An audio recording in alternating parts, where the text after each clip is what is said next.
Mapagpalang araw po sa inyo mga kuya, ate, Friends of Eagle. Andito po kami sa Anabu 1G at nagbibigay ng serbisyong Agila.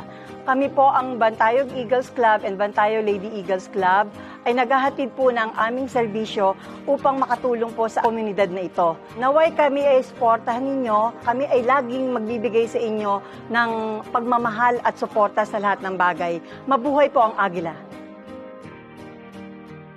Ako po si Kapitan Robin Silya ng Anabu 1G sa lungsod po ng Imus. Ako yung nagpapasalamat to sa unang-una sa Bantayog Eagles Club and Bantayog Lady Eagles Club. True effort to ng aming isang konsyal dito sa Eagles, si Konsyal Glenn Lara.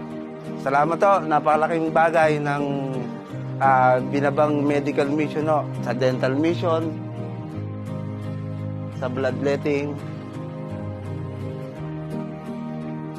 sa Opta, napakalaking bagay dito sa lugar namin. Ang buong mamayan ng Anabu 1G ay nagpapasalamat to.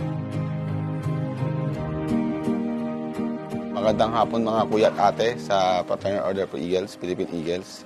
Siyempre ang iyong lingkod, Kuya Pres Angelico David ng Manila Chinatown Eagles Club.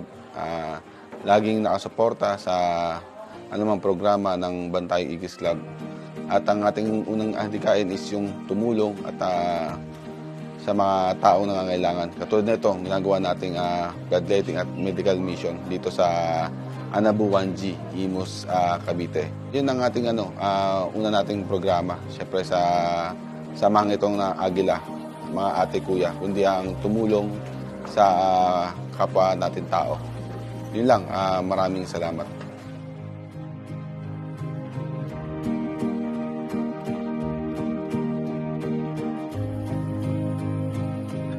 I am Dr. Joel Galapon. I am a retired dentist of the Caloocan Health Department. Ito ang tawag namin sa team namin, Called to Serve. So we are always invited sa mga iba-ibang lugar by iba-ibang organization, foundation, para mag-render ng free dental services. Siyempre, isa lang naman yan tutuwa ka, masaya ka, kasi kahit pa paano, kahit maliit na bagay, nakagawa ka ng konting kabutihan, tulong sa kapwa mo. Yung ganitong gawain, siguro hanggat kaya namin, buo yung grupo namin, pagpapatuloy namin. Kahit saan lugar, basta kaya namin puntahan, gagawin namin.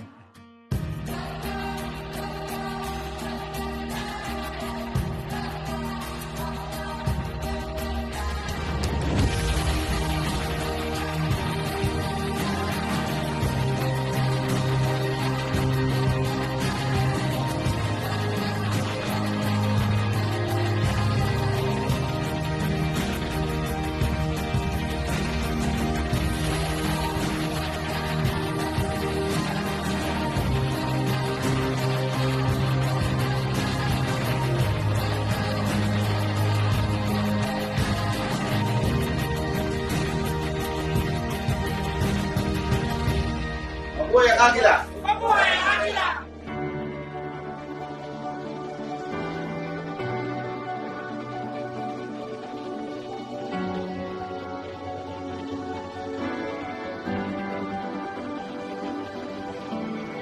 Ako si Dr. Maria Luisa Jorda. Gumagawa kami ngayon ng optical mission.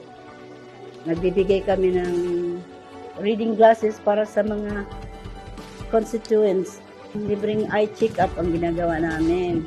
Ang benefits na papacheck up na mata para malaman ang vision, para kung may grado o wala, kung may astigmatism o wala. Ang iba kasi ini-ignore lang ini-ignore. Astigmatism lang, ganun. Pero ang astigmatism ay nagduduling. Nakikita dito, magkakaroon na ng lazy eyes. Yan ang i-prevent natin yan. Salamin lang ang ating kailangan na isusuot. Good morning po. I'm Dr. Sariana from the Medical City or TGAS. Dito po kami ngayon, especially mga doctors, to screen po yung mga voluntary donors na magdodonate ng dugo. Na-screen po namin sila mabuti since ang dugo po natin is nagre-regenerate for 3 months. So, mas maganda po na mag-donate tayo every 3 months po.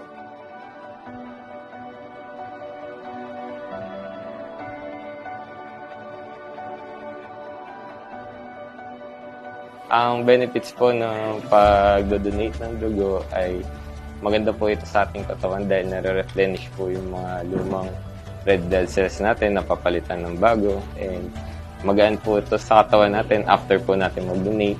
Lahat po na pangit at mga lumang dugo ay napapalitan through blood donation. Ang pangalawa pong benefits nito ay nakakatulong tayo sa mga taong nangangailangan ng dugo.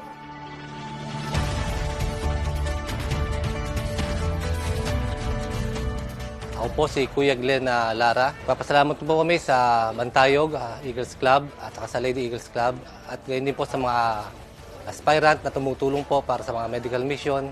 Maraming salamat po.